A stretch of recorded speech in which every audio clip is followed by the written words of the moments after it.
The Atlanta Braves wrap up the MLB Draft, taking several bats and maybe some bats with a little bit different approach. We'll discuss that and also talk about the entire draft for the Braves, some players that I like that I'm really excited about. We'll get into all that on today's episode of Locked On Braves, so let's get into it.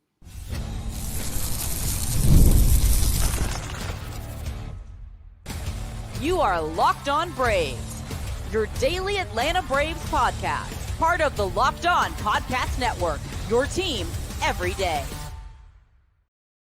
Hey, and welcome back to Locked On Braves, part of Locked On Sports Atlanta, where we cover your favorite Atlanta sports teams each and every day. I am your host, Jacob Mastriani. You can follow me on social media at ShortstopBall. Check out the podcast at LockedOn_Braves. Send in any questions, comments, or feedback that you have for the podcast. If you're new and watching on YouTube, please do me a favor, hit that subscribe button, and please do hit that thumbs up button as well. Doesn't take long, doesn't cost you anything, and it helps me out a ton whenever you do that. And thank you so much for all your support at Locked On Braves, whether you're listening on audio version, watching on YouTube. Thank you so much. I do appreciate it. If you're an everydayer, let me know down in the comment section below. Always enjoy hearing that from you. Today's podcast, this is going to be a complete MLB Draft recap. We're going to go through all 20 picks, give you a little bit on each one of them, and I'm going to tell you some of my favorites and what I think about this draft overall, and maybe some of the strategy that the Braves deployed in this draft. So looking forward to that conversation. This episode of Locked On Braves is brought to you by Booking.com. Booking.yeah. The right stay can make you a fan of any city, even your rivals. Check out Booking.com for your stay today. And I am recording this live on Tuesday night while the All-Star game is going on. Looks like the American League's up 5-3 on a Jarren Duran 2-run home run. We also have Brandon Dukes, Robert Wing, VUDK Mafia, and Jeffrey Humphreys in here as well. Thank you so much for joining me. This is going to be a complete MLB Draft recap. Again, we're going to go through every pick that the Braves made. So this is going to be a lot of me reading off my notes here. So bear with me on that. I know that's not one of the more exciting ways to listen to a podcast, but just want to give you a little bit of information, and I'll give you some of my takes on some of these picks. We already discussed Cam Caminiti and Carter Holton, the Braves' day one picks. We did that on Monday's episode. You want to give that a listen, but just kind of quick synopsis there. Caminiti was the top-ranked high school pitcher in this draft, according to MLB Pipeline. Fell down to the Braves at 24, so I felt like they had to take a chance on him. It's a big risk, as it is with any high school player, but certainly a very promising arm with a lot of upside. So absolutely love that pick. Big question is, how much are they going to have to spend to sign him, and does that prevent them from signing some of these other players that I'm really interested in? And then the Carter Holton pick felt like more of a safe pick. He's more of a floor play, but did have a big had a lot of strikeouts at Vanderbilt this last year, but he's somebody that really regressed throughout his career at Vanderbilt. But another left-handed pitcher, both of those guys lefties, the Braves took on day one. And they continued taking pitchers on day two. They took Luke Sennard, a right-handed pitcher out of Indiana University, 6'8". And this is also going to be a theme in the draft. They took a lot of big guys. It almost felt like they were drafting for an NFL team with some of the big guys that they took in this draft. But Luke Sennard, 6'8", 250. He ranked 185 by MLB Pipeline. 2023 at Indiana, 4.27 ERA, a 1.25 whip. Did have 114 strikeouts in 86 and a third inning, so that's 11.9 K per nine. Just a 2.6 walk per nine, showing pretty good control as well. Anything under 3 there is really solid. But he got hurt in the NCAA regionals in 2023, had Tommy John surgery, and so he set out all of this past season. Some believe he would have been a day one pick, maybe not quite first round, but certainly a day one pick had he not gotten hurt and pitched in 2024. So Braves may be getting a little bit of a steal here. He did throw some bullpens in late May, showing that he's back. We'll see if the Braves push him after drafting him. I wouldn't be surprised if maybe he gets a little bit of a look at the Arizona Fall League. Maybe they just give him 10 innings or so. A low 90s fastball with a curveball, slider, and changeup. So it's a 4-pitch mix. And again, that frame, don't really see that good of command, but he does command the strike zone pretty well, even at 6'8". 4th round pick, Herrick Hernandez, left-handed pitcher out of the University of Miami. Now, this one is more on the shorter side, 5'10", 205 pounds, was drafted by the Reds in the 19th round last year.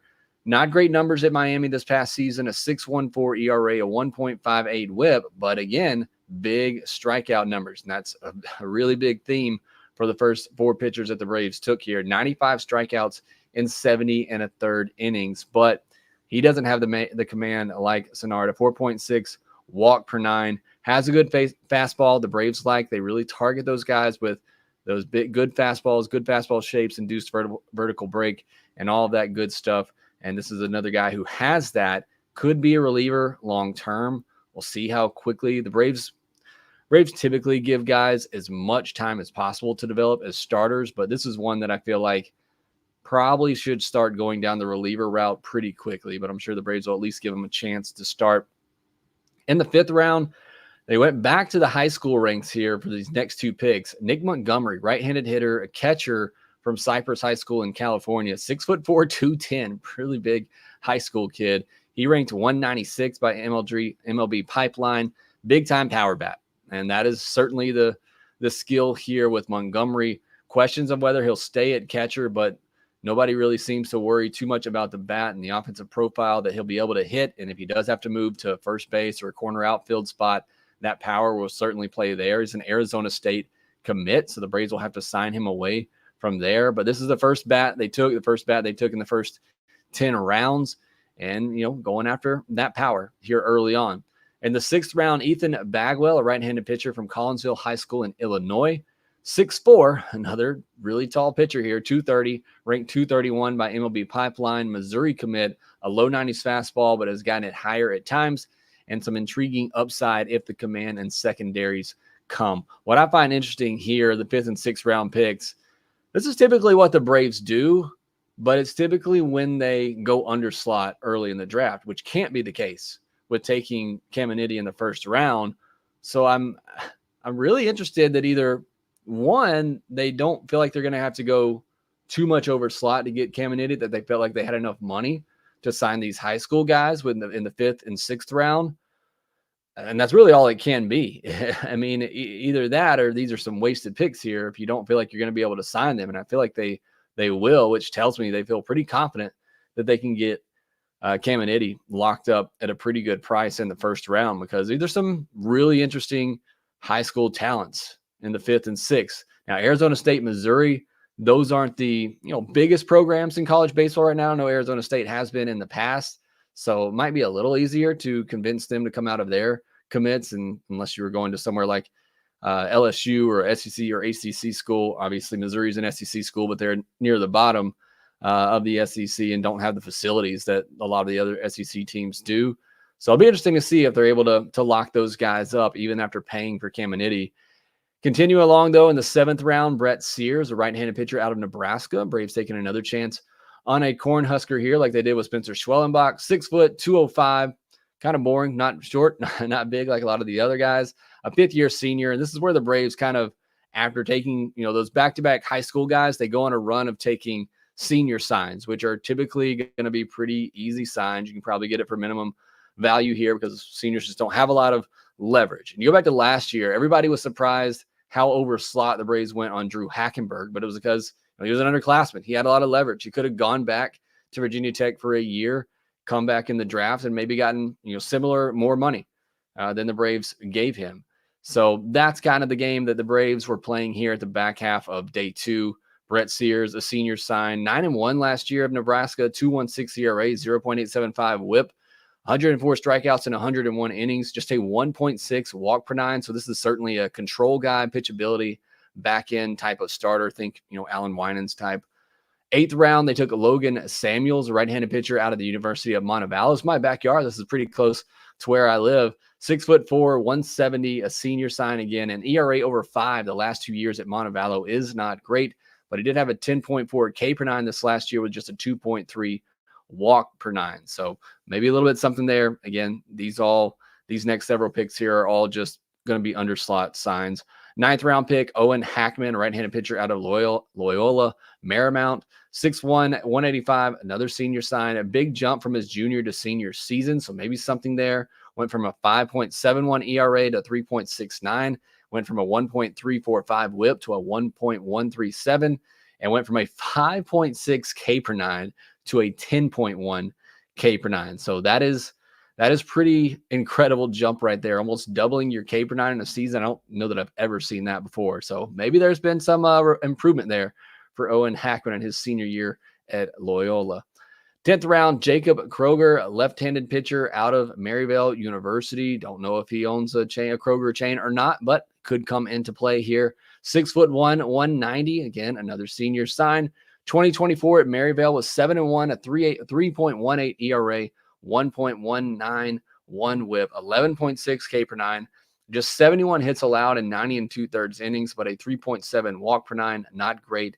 Did pitch in the MLB Draft League, 22 2/3 innings, had 26 strikeouts, which is great, but an 11.5 hit per nine. So after not getting hit at Maryville, got hit pretty hard in the Draft League, and then a 5.6 walk per nine. So both of those numbers pretty scary there. But again, those are all just senior signs, going to be underslot signs to help the Braves sign the Montgomery, Bagwell, Caminiti, the likes of those high school talents that they drafted earlier on. So those are the first 10 picks for the Atlanta Braves. A lot to like there. I'll get at the end. I'll tell you which ones I'm most excited about. But next, we'll get into picks 11 through 20 for the Atlanta Braves as they really switch things up on day 3, going after a lot of bats and a lot of on-base type of bats. We'll get into all that here next. I love sports and I love them so much. I never want them to stop, but with baseball being the big ticket in town right now, there's just not a lot going on, especially right now at the All-Star break. Don't you really wish that there was something else that you could watch? I mean, the All-Star game is cool and everything, but it's nice to have some other sports that you can get in on the action on. But you can do that with FanDuel all summer long. FanDuel is hooking up all customers with a boost or a bonus daily. That's right. There's something for everyone all day, all summer long. All you got to do is head over to FanDuel.com/lockedon and start making the most out of your summer. They got lines for the second half. They had all-star games line, all those 8th inning. Probably a little too late for that, but they got player specials on there, specials for all the teams as well, playoffs, home run specials. You can see all that over on FanDuel.com/lockedon. Also, make sure you visit FanDuel.com/playsafe for tools and resources to help you stay in control of the way you play. FanDuel, official sports betting partner of Major League Baseball. PrizePicks is America's #1 daily fantasy sports app with over 5 million active members. PrizePicks is the easiest and most exciting way to play daily fantasy sports. Unlike other apps on PrizePicks, it's just you against the numbers. All you do is pick more or less on 2 to 6 player stat projections and watch the winnings roll in. And you can now win up to 100 times your money on PrizePicks with as little as 4 correct picks. You can turn $10 into 1,000.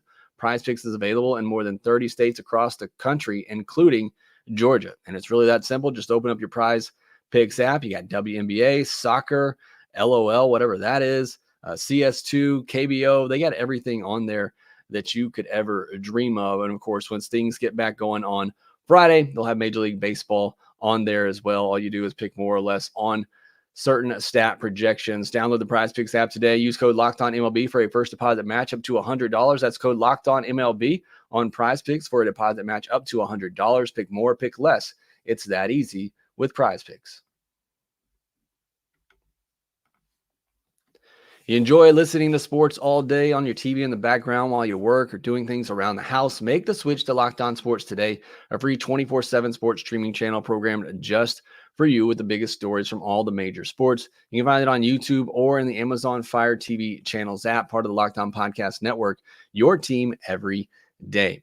And what's coming up this week on the podcast, we got our MLB Draft recap happening today. Tomorrow, we'll get back into our mock trades, and then we'll have our second half predictions, and then we'll have our mailbag episode as well, still coming your way this week as we gear up for the second half of the season. I can't believe we're already there. As frustrating as the first half as it's been, it has certainly flown by. Now let's jump back into the draft conversation here. We're going to look at picks 11 through 20. And in round 11, the Braves took, hopefully I'm going to say this name right, I'm sure I'm not, Patrick Cloizzi, a left-handed hitter, outfielder from St. Louis University, 5'10", 190. In this past season, 43 games, /380, 488, 663, 15 doubles, 5 triples, 7 home runs, 27 walks to just 19 strikeouts, 24 stolen bases, possibly a hit and speed guy, although showing some extra base power there with 12 doubles and 5 triples. This is a really intriguing bat that the Braves got at the beginning of day 3. In round 12, they took Kamen Good, right-handed pitcher from Douglas Freeman High School in Virginia, 6'1", 190, low 90s with a good slider and curveball. Really don't know what the Braves are going to have to offer high school hitters on day 3, or high school pitchers rather, and good. But they also took a high school bat later in the draft. We'll see, but certainly, could be a potential another young arm for the Atlanta Braves here.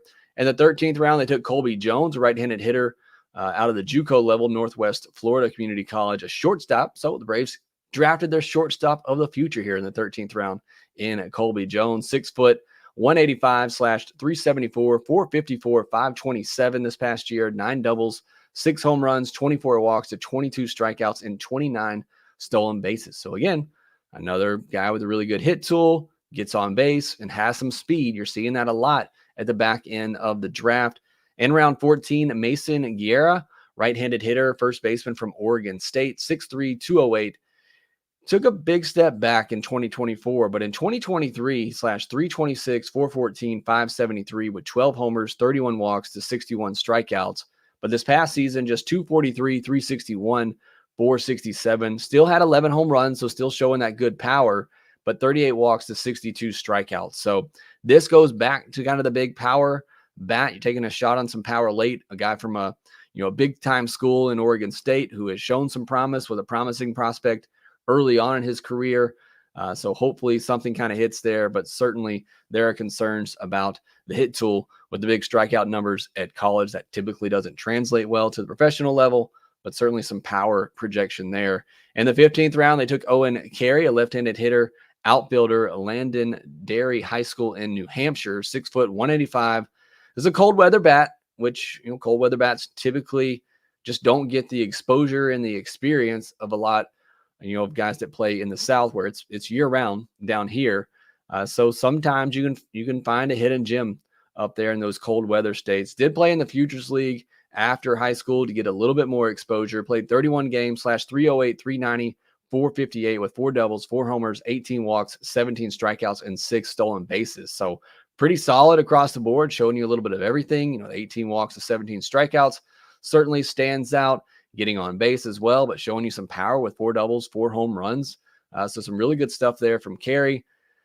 I know I'm going to mess up this next name, Titus Dumitru, right-handed hitter, outfielder from New Mexico State, 6'2", 220, /337, 435, 624 this past year at New Mexico State, with 16 doubles and 12 homers, but had 27 walks to 41 strikeouts. And I'll just be honest, whenever I see a college hitter that has more strikeouts, or a good bit more strikeouts than walks at the college level, especially in a lower level conference like that, that is a huge red flag for me. And you also have to keep in mind that New Mexico State plays in one of the more hitter friendly, maybe the most hitter friendly environment in all of college baseball. So I'll take it a shot there that maybe it plays and it's legit power and legit hit tool, but certainly seeing some red flags already just in the stat line for Dumitru. Hopefully I got that right, Dumitru. Round 17, Jacob Schaefer, right-handed pitcher from UNC Wilmington, 6'8", 240. Another absolutely huge guy on the mound. A senior sign here. So again, 2024 had a 6.46 ERA, 1.513 whip, 76 2/3 innings, a 3.5 walk per 9. Okay, like I said, you want to see that more in the 3 or below 3 range, and only a 7.2 K per 9. So again, making a senior sign at this point in the draft typically doesn't mean too much, because you're really not saving much money on these guys later in the draft, but maybe more of a pitchability guy with that tall frame. Maybe you feel like you can develop something there. At round 18, Jake Steele, right-handed hitter, outfielder from Cal Poly, 6 foot, 190. This past season played in 54 games, a 381, 494, 558 slash line, 12 doubles, 8 homers, 34 walks at 31 strikeouts is solid, and 8 stolen bases. So again, you're seeing a theme here in the back half of this draft, taking some guys who have some good on-base skills and also have a little bit of speed, which, you got to be careful with that. Looking at college numbers, you got to take into account the competition that they're playing. You should, like I said earlier, you should have at the very least equal number of walks to strikeouts, and everybody's stealing bases obviously at the college level, but seems like a pretty solid bat late in the draft that maybe can hit a little bit, and maybe that plays. In the 19th round, Dalton McIntyre, left-handed hitter, outfielder from Southern Miss. Southern Miss plays in a pretty good collegiate league, and they're a really good program. 6'3", 175, outfielder. This past season played in 60 games, / 388, 447, 473. And like I said, they play in a pretty good conference. 12 doubles, 2 home runs, 24 walks to 28 strikeouts with 10 stolen bases. Another hitting on base guy with some speed, not a lot of power there for McIntyre, but could play in center field. And then to wrap it all up, the 20th round, they take Eric Hartman, a left-handed hitter, outfielder from Holy Trinity Academy in Canada.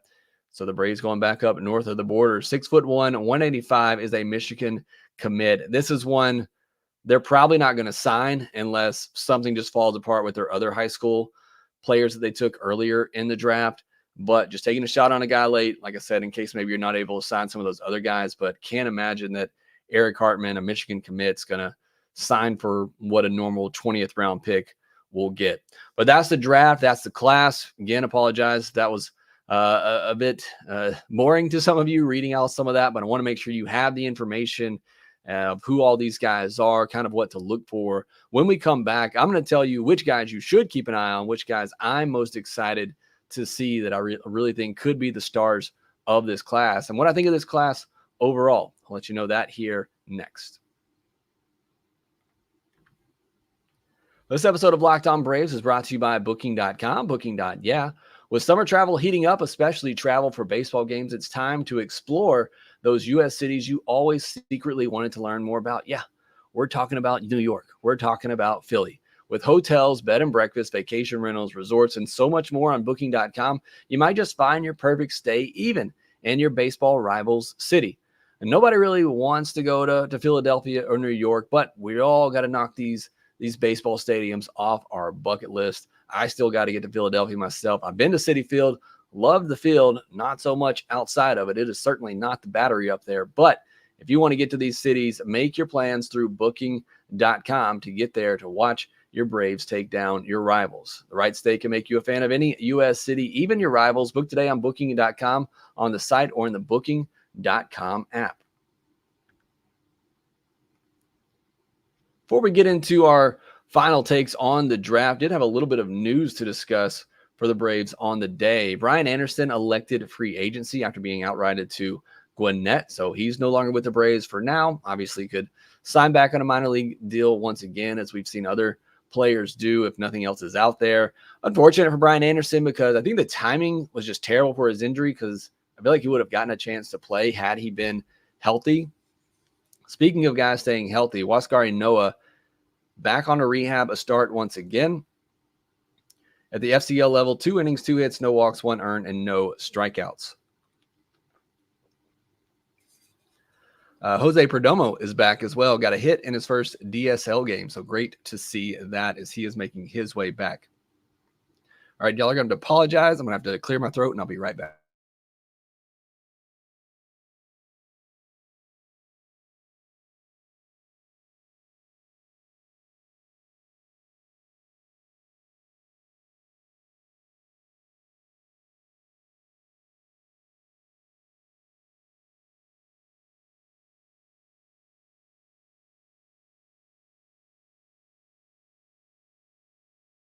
And as we were clearing our throat there, and apologize, I'm coming off a little bit of a cold here. The American League locks things up in the All-Star game. So unfortunate there. The American League has just dominated this thing for several years now. But getting back into our MLB draft recap here, given my grade on this draft, and obviously we got to wait until we see where everybody signs, how much they sign for, how many players they're able to sign. But just looking at it based on the talent that they took, and assuming that they can sign everybody, and I don't think they will. I think at the very least they won't sign their 20th round pick. I think this has to be at least a B+. And that's with me saying there's nobody in this draft class that I can point to that is definitely going to be, I can say is definitely going to be an impact player. But you're not going to get those guys unless you're drafting top 15 in the draft, that you can definitively say, I feel very confident this guy can be an impact player at the big league level. But, despite that, despite not having a lot of bonus pool money to play with, because they didn't have any comp picks this year, despite the fact they're picking later in the draft because they keep winning, I feel like they got a lot of players here that you can dream on. And that's really all I think as a fan that you can hope for, is that you have a front office that is going to take some risks, take some chances when you're picking later in the draft and you don't have a lot of picks and a lot of bonus pool money to play with.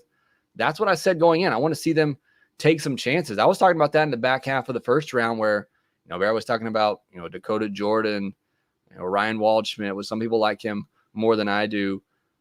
But all those bats to me, could they be big league hitters? Sure, certainly. It's not a given. Those guys all have holes. So why not take a guy with some big upside that you think could potentially be an impact player? And when you have somebody like a Cam Caminiti, who, again, a lot of people thought was the best high school pitcher coming in this draft, and that might not mean much if the high school pitchers just weren't all that great in this draft, but still, it's a young kid who looks like he has very good control and very easy delivery that I think has a lot of projection that could become an impact player. And the Braves continue to do that throughout this draft, despite taking somebody that they might have to pay over slot. I thought they took some really big risk and some really big chances on some upside in this draft that I think is very, very exciting. Now, who am I most excited about?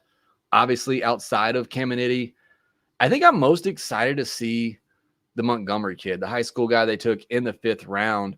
And maybe it's just because he's the big bat of the draft, and the Braves certainly could use more of that in their system. But just about everybody I heard from on Montgomery was raving about the kid's power. And we know how well the Braves do at developing power. They might not be the best at developing, hitters in general, although Austin Riley, Ozzie Albies, Acuna, Michael Harris, all these guys came through the Braves farm system. So I know a lot of the pitching development gets attention, but they've also developed some pretty good hitters.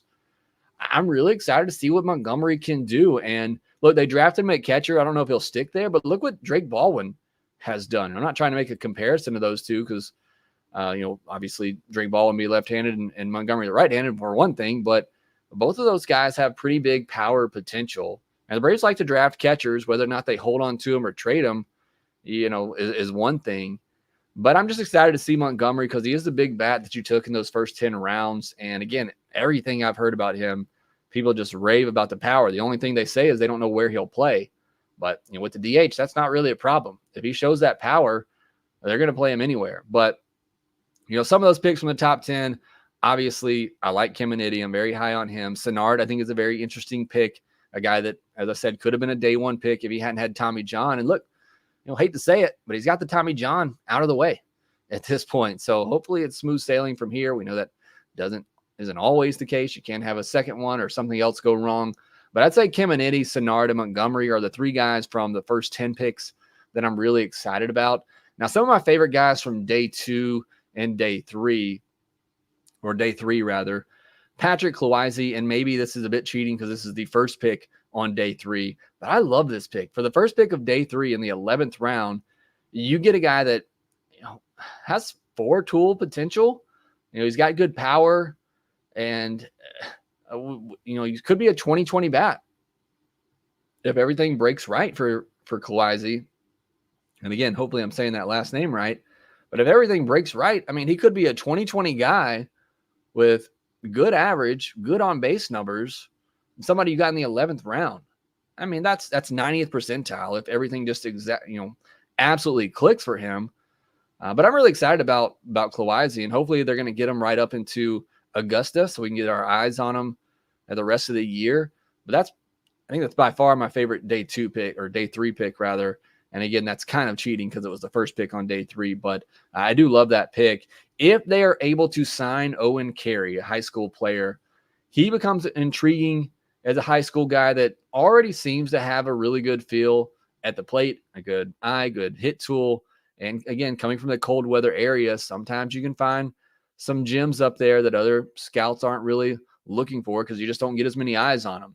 And again, he did play in that Futures League that did get him some more attention, and he played well there, which is very impressive. So on day 3, those rounds 10 through or 11 through 20, I really like Cloizzi and I really like Carey. So I really like some of the bats. Montgomery, Cloizzi, and Carey, I think, are the 3 bats that I'm really interested in the most. And then Caminiti and Senard are 2 arms that I really want to see what they can do. So I like this draft. Again, It's certainly not going to rate as one of the best nationally, just because the Braves didn't have a lot of picks early, didn't have a lot of bonus pool money to play with, but you're getting the best high school pitcher in the draft. You're getting a guy that would have gone day one. You're getting him on day two.